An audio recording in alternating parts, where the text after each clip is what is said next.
reflection on ministries, and more specifically on lay ministry, must be understood within the synodal invitation to move toward a fully ministerial church, one that highlights the centrality of baptism and the involvement of all the baptized in the evangelizing mission of the church.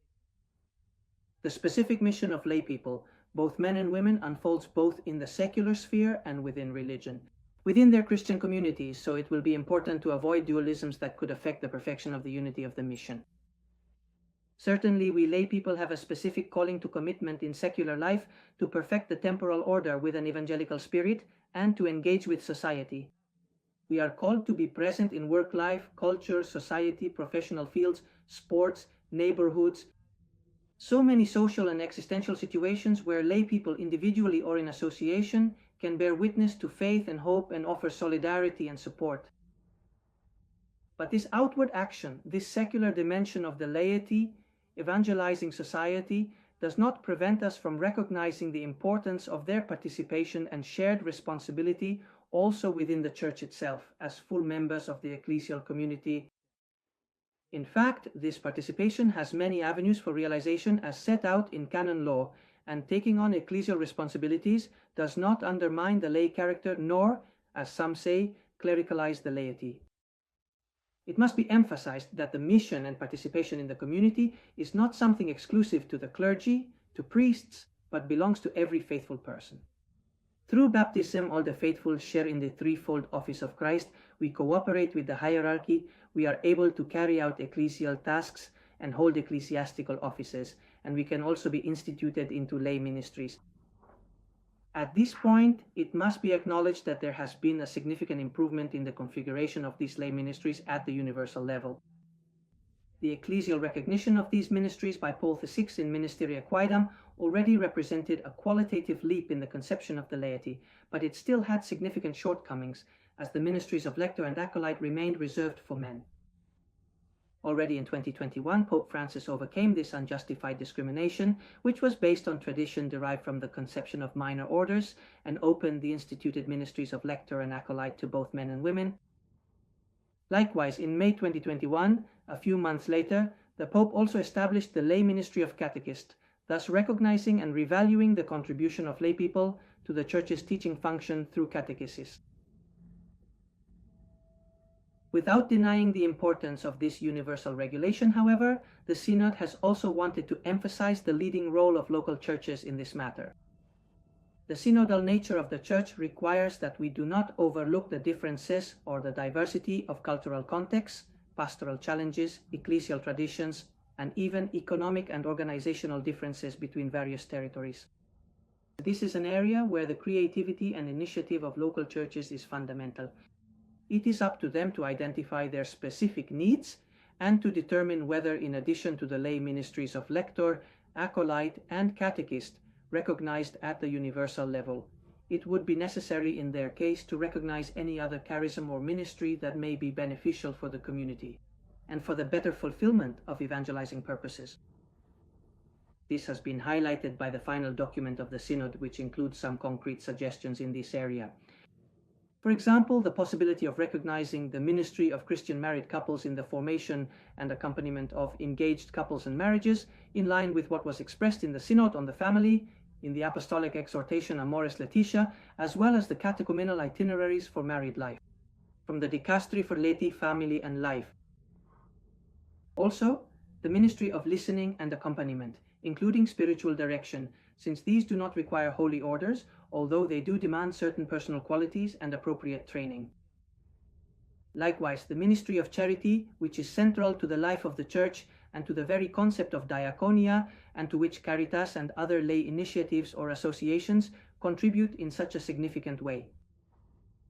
The leadership of community prayer, and more broadly the collaboration of the laity in the administration of sacraments and sacramentals in accordance with current canonical regulations, which indeed recognize the laity's opportunities to participate in the Church's function of sanctification. Well, from these suggestions and from the synodal reflection as a whole, it seems to me that there is a need for a thorough rethinking of lay ministry, one that moves beyond the conception of these lay ministries as extraordinary or merely as substitutes due to a lack of priests, and instead promotes the recognition of the diversity of gifts and charisms within the people of God. In this rethinking of ministries, as clarified by the final document of the Synod in number 66, it must be taken into account, however, that not all charisms should be structured as ministries, nor should all the baptized become ministers, nor should all ministries be instituted. This discernment belongs to the local churches. Indeed, the recognition of a charism as a ministry presupposes its stable character in service of the mission and its public recognition by the community and by ecclesiastical authority, so that the faithful no longer act in a private capacity, but in the name of the Church. Among these ministries, moreover, it is possible to distinguish between instituted ministries, which are conferred by the bishop through a specific rite, and other ministries that are exercised publicly and in a stable manner by mandate of the authority, but are not ritually instituted.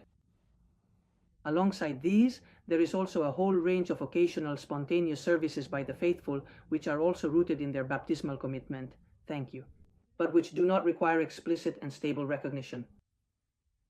Well, it will be up to the local churches, as I said, to discern, in light of their pastoral needs, which charism should take on the form of an instituted ministry or not. In this discernment, however, in my opinion, it would be necessary not to excessively multiply the number of ministries.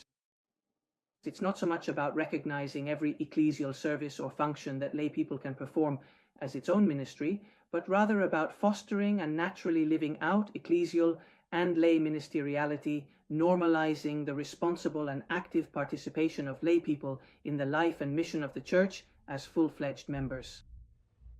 In my opinion, the focus should be placed not so much on the laity but on baptism.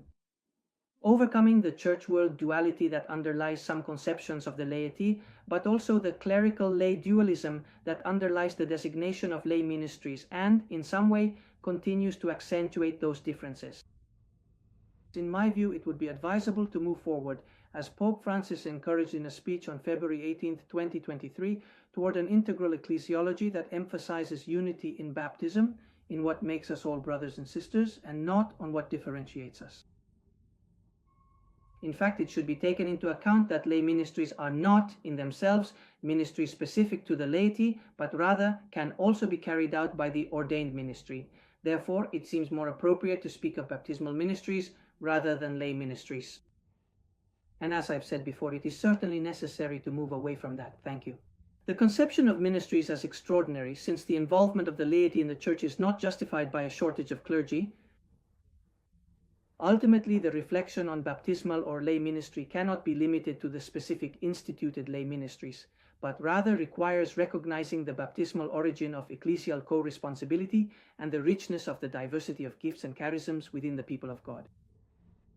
Beyond the advisability of recognizing, where appropriate, any new ministry, which should be discerned at the level of the local churches, I believe it is a priority to strengthen the conscious experience of baptismal ministry, promoting the responsible and active participation of the faithful in the Church's mission.